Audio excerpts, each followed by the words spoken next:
Good morning, everybody. It's Barb Katie here. I hope you're having a great day. It's a little bit rainy and chilly here. Fall is definitely in the air, and we haven't had Indian summer yet, but that will be coming probably in a week or so. It's the time that really excites me the most because after a little chilliness, we get a return to a warm spell when all the leaves are at top color, and it's a great time to be outside. And I love kicking leaves, and I'm looking forward to that this year like I do every single year. With that in mind, I just want to give you a reminder that tomorrow evening we will be visiting with Dr. Nick again. Rick and I are so looking forward to that opportunity to have him back with us, and he will be talking about something that all of us are very interested in, which is the coming holidays and all of that entails for us as we move into that season. And I've been reflecting on that as well. And I just thought perhaps before we meet with Dr. Nick, we might reflect on a few things about ourselves and how we are looking at this approaching season. It's what I often refer to as the eating season. It seems like food is in more abundance at more times in more places than it usually is. And if you have happen to be like me and your appetite is not always based on hunger, but on other things, it's a difficult season for me to handle, and I always try to prepare as best I can. It's also the last 3 months of the year, and I don't want to all the efforts that I made during the first 9 months of the year to be diminished because of what I call eating opportunities that seem to be so very prevalent during this time of the year. It seems like from Halloween on, and if you're Canadian, it's from the Canadian Thanksgiving, which is earlier than the Thanksgiving down here in the States by a considerable amount. It's from Canadian Thanksgiving thing through New Year's Eve that seems to be a real challenge. And I know it's nice, you can say, well, it's only one day and you've got a series of one-day events. You don't have to, overdo, and that's very true. To me, it's more a matter often of a combination of circumstances that surround the holidays that I've been reflecting on to see exactly what's going on. I think in some ways, everybody talks about making New Year's resolutions and how difficult it is to achieve a New Year's resolution. But I think in some ways, getting through the holidays is even a larger challenge because at least by the time you set about to make New Year's resolutions, many of the tempting circumstances are done. They're behind you. Whatever happened, happened, and you can move forward. It's what I call the conditions on the ground. What's going on in the moment, in the spaces around you, with the people who surround you. And this may be one of the reasons why the struggle seems to be so more intense at this time of the year. I know in previous years I've had trouble staying on track during the holidays. Maybe you have. Maybe you're all geared up and you're focused and you know what you're going to do. You have a plan to implement. And hopefully when we get a chance to talk with Dr. Nick, you can share some of your insights along with his. I also tend sometimes to get overwhelmed or distracted by all the excitement and the commotion that is a part of this time of the year. I can't believe it, but I was out into a store just a few days ago, and there are Halloween decorations beside Christmas decorations, and that just is like, wow. My goodness gracious. And some of these things have been out already a month. Um, so there are a lot of obstacles that I can identify uh, that tend to want to block my progress. I want to feel empowered and energized during this very busy time of the year. I don't want to feel tired and listless. I would like to explore a unique, simple method to stay on track and be able to determine and hit my goals. Uh, so I've been trying to think about what are my biggest roadblocks to my success during this time of the year. Um, I heard once that one of the people that deal with this time of the year in weight management made a comment that rather than choosing an amount to lose during this time of the year, your goal should be to enjoy the holiday and not gain. And maybe so for some of us, that's what we would set as a goal.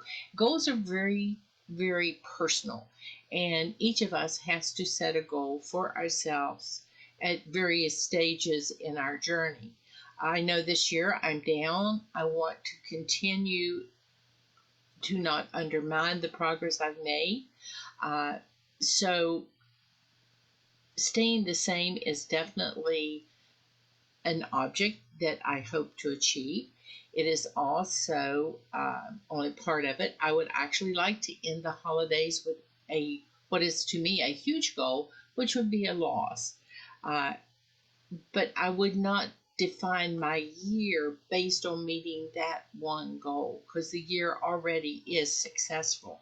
I'm healthier, I'm stronger um, today than I was at the beginning of the year, and that's a very good thing. And I have to look to those accomplishments as well. I also am hoping to continue to find more insights into what has been holding me back. And some of the insights I've gathered this year have really surprised me in their simplicity.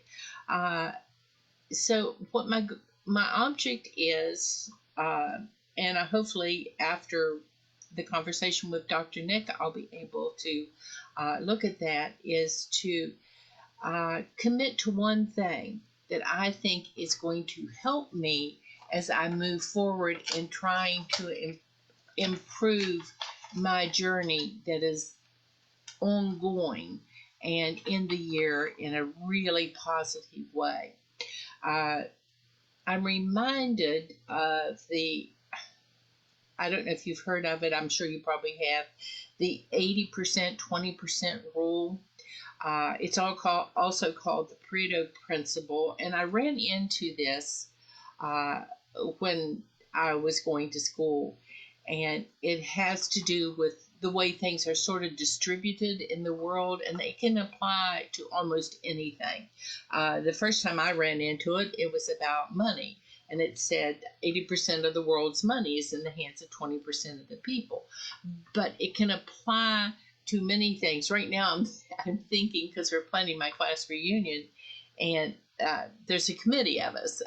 There are 10 of us on the committee, and it seems like two of the committee are doing most of the work, which is 20% of the committee is doing the most of the work, and 80% is enjoying the ride. Uh, and I think it's not the first time I've run into that, but I had to laugh because I thought, well, this is about the way it normally is, you know. Uh, and I think back to when my kids were in school and you'd have PTA meetings, and it was like, okay, we're going to plan a bake sale, we're going to do this, we're going to do that. And it seemed like there was a small number that actually did the work, and the rest went along for the ride, which is good. You know, you do what you can with what you got and with the time available to you. And I think that sort of applies to our weight loss journey as well.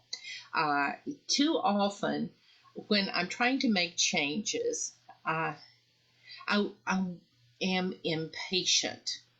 I want to try to change everything that I have identified as needing help and support and modification all at once.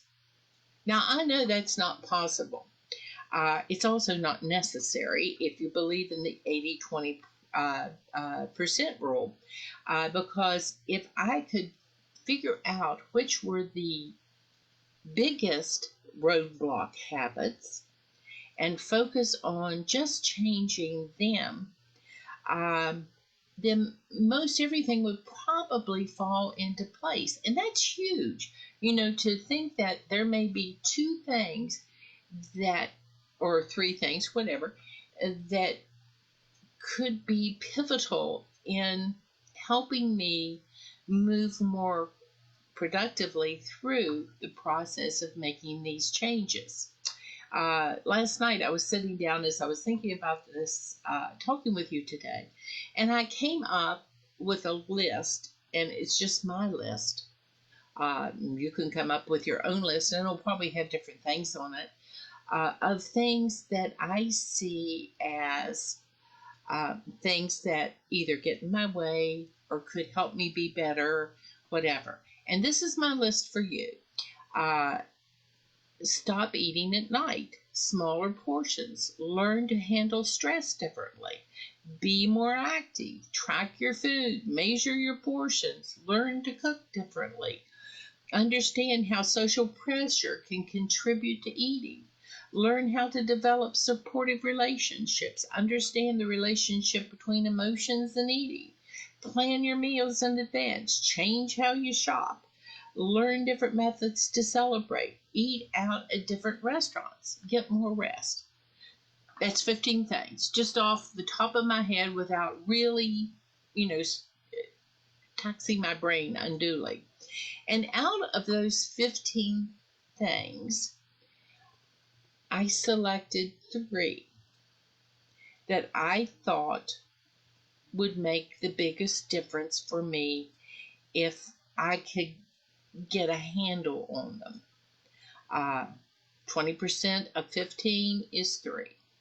So for me, those 3 were: stop eating at night, learn how to handle stress differently, and get more rest. Those are my 3 biggies. And they all relate directly to eating. And they are probably the things that will send me to the cupboard or to the refrigerator more often than anything else. So with that in mind, I'm sure if I could learn to manage those, some of the other things would in fact fall into place, and my journey might be simplified somewhat, and at least I would be more relaxed about it. I know stop eating at night, that usually relates to not getting enough rest and learning how to handle stress differently. Because when I really get upset, what do? I go eat. Like that's going to solve everything. But to me, food says comfort. Nothing says some loving like something from the oven. When I get really, really tired, I think, well, I'll just eat something to give me a little more energy. And when I am sleep deprived, a lot of times if I still have things on my agenda to do, I'll just say, well, I'll go get a cup of coffee and something sweet, and I'll keep on working. All are contraindicated if you're trying to change the way you live your life in a healthier manner. So those are my 3. I wonder what your 3 would be. I wonder tomorrow, when we all get the chance to visit with Dr. Nick, we can talk more about some of these things and the reason for these wonderful events that are coming up this year. They have nothing to do really with food directly. Food is a symbol that has been associated with these wonderful occasions that bring us together as friends and family. But food is not the reason for the season. And I keep running that through my mind because I love this time of the year. It's probably my favorite time of the year. And what is the reason for this season that brings me so much joy? Uh, that's what I want to focus on. That's what I hope you will focus on. And I am very hopeful that all of us together will come up with some workable solutions for ourselves as individuals. We all don't have to do this exactly the same. We're all unique. What leads me to eat inappropriately may have no impact on you whatsoever, and vice versa, because we are unique in our journeys. But the challenge is to identify before it happens so that we can modify, so we can be prepared to make the changes before the situation occurs. Awareness often is the most important step we can take, is to identify and understand what is actually going on in the moment. I've always said that a lot of my personal challenges go on here, not here. Yeah, it goes in here, absolutely. But the reason sometimes for eating has more to do with what's going on inside. What's my attitude? What's my thinking? How am I feeling? All of these things come together. So I just share with you that I'm going to try, out of this list of 15 things that I came up with last night, to try to hone in on those three, because those are three that I can wrap my brain around.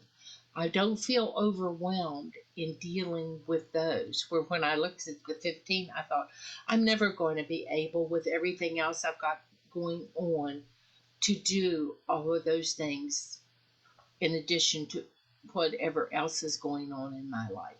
But those three, I can actually see myself managing confidently and relatively thoroughly. So that's where my focus is going to be. I want to thank you all for spending a little bit of time with me this morning as I reflected on what I called my bedtime thoughts about how today can be an even better day. And I'm so looking forward to perhaps seeing you and talking with Dr. Nick with you tomorrow evening. If you've not registered, it's right here in our Facebook group. There's a link to register for it. It's free. It's a great occasion to have a chance to talk with an expert in our weight loss journey that absolutely loves us as members and understands our struggle. He too struggles with his weight and has had great success and considerable fallback, where he has had to reevaluate and relearn and find ways to move forward more productively. So I'm going to get off of here now. I haven't walked yet because it's been raining, but I think looks like the sun's shining. So I think I'm going to try to get a quick walk in before I go to my chapter meeting. And I will talk to you all later. I hope you have a wonderful, wonderful day. I certainly intend to. Thanks for spending time with me. Bye now.